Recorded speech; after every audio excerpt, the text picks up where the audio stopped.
At the top of the show today, we told you that LSU nabbed a commitment, and it's a familiar name. Darius McKinley was the commitment. He's from Acadiana High School, and you guessed it, he is Dominic's little brother. Good genes in the McKinley house. Darius, another defensive lineman. He's 6'3", 270 pounds, so not quite as tall as Dominic, but is a 3-star prospect by Rivals and 24/7, 4-star by ESPN.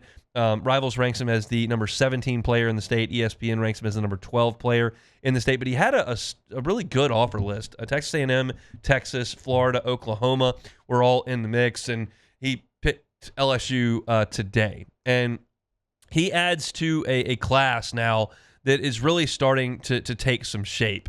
We talked to Preston back in, I would say it was probably about May, and I was looking at the numbers, and I was looking at LSU's class, and I'm going, this just feels light. I know we're in the portal era, and LSU just went and got 19 kids out of the transfer portal, but it feels like a light number for this class. And now all of a sudden, you're getting towards the end of the summer, and the numbers are starting to work themselves out. It's not a class that is as big as some of them. You've got ridiculous numbers at some of these schools. USC's got over 30 commitments from the high school ranks, but LSU is now up to 17 commitments and is doing a really good job in the state of Louisiana, which is always, always, always going to be of vital importance to LSU. And the Acadiana area has always been really good to LSU. We've seen LSU lose some kids from New Orleans. We know that Monroe was a bit of an issue with Alabama at a certain point in the Nick Saban era. But Acadiana has generally been a spot where LSU has done very well. And you got Dominic McKinley, although he did commit initially to Texas A&M 2 years ago, and now you get his brother Darius to commit today. And you look at Louisiana, and it starts obviously with Lamar Brown, who you got committed a couple of weeks ago, but you've got to go deeper than just the number one player in the state, because this is a loaded class in the state of Louisiana, and you got to make sure that you handle your depth as well. It's not just the stars. And I realize that everybody's upset about Blaine Bradford from Catholic, whose brother is on the team, and he's not committed to LSU. But you start to look at the rankings, and I'm on the Rivals site now. Lamar Brown's the top-ranked player in the state, LSU. Richard Anderson, number 3, LSU. Jabari Mack, number 4, LSU. Bryson Martinez, number 5, LSU. Aiden Hall, number 6, LSU. Kenny Darby, number 7, LSU. And then you go back and you catch Des Ellis, who's the number 12 player in the class, committed to LSU.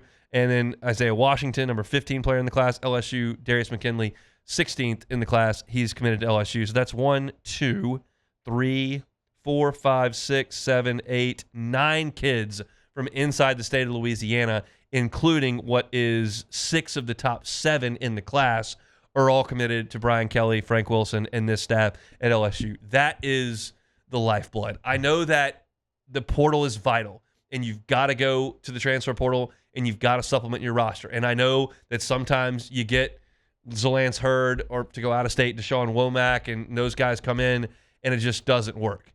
And they transfer out, and you never get any production from them. And I understand how that works from the high school ranks. And generally speaking, when you go get a transfer guy, he's ready to play. You've identified him. He's old enough. He's ready to go. And freshmen aren't always like that. But you've got to go to the high school ranks and get guys in, because you need the Whit Weeks of the world. You need the Garrett Nussmeyers of the world. You need the Malik Neighbors and Brian Thomas. You need Will Campbell and Emory Jones, the guys that come in, they're ready to play, and you get at least 2 really good seasons out of them, sometimes in some cases 3 really good seasons out of them. That is more sustainable and honestly probably more cost-effective than the portal way. The portal is going to be like significantly high stakes in terms of money, and you only generally will get 10 months out of them. So this is a big get for LSU, because it stays in state. It's a defensive lineman, which LSU's done a really good job in this incredible defensive line class that's in the state. You've got Lamar Brown and Richard Anderson already committed, and then you add McKinley to that mix. That's 3 in-state guys on the defensive line. That is a really good place to start, and we've had great defensive linemen in this state for a long time. Hopefully McKinley is one of those, but that's a good get for LSU. And, you know, not for nothing, McKinley was right on time. We talked about that at the top of the show. Usually they have the ceremony, so you have to hear from the principal, and then you hear from the coach, and then there are 8 other kids that commit to 8 other schools, and then you finally get to the guy that LSU is trying to recruit, and all of a sudden you look up, and he's thanked everybody that's on the planet and some that aren't, and you've got 23 minutes late, you get the announcement. This was just Hayes Fawcett tweet, boom, and you had it. So Darius McKinley pops for LSU. LSU now at 17 high school commitments in this class. And according to the folks at Rivals/On3, LSU's class is number 8 in the country.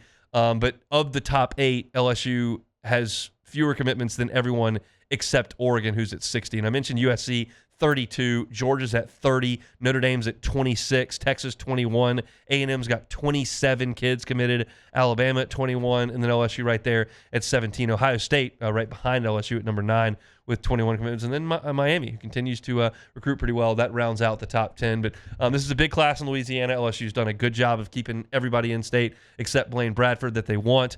And today it was a nice step in the right direction, getting Darius McKinley to commit over some solid offers from Texas, Florida, and others. So Tigers doing some work there, and apparently there could be some more good news on the way tomorrow. We'll see how that goes, but we'll get you caught up on that on Monday's show. If you're looking for LSU content, you can always find it at louisianasports.net. My LSU content, Hunt on LSU on YouTube or wherever you find your podcast. Appreciate it if you subscribe up to the channel. Get your LSU news right to your feed every single day. Hunt on LSU. We'll be out at practice tomorrow. We'll have a full report on louisianasports.net, and we'll certainly recap it on Monday's show.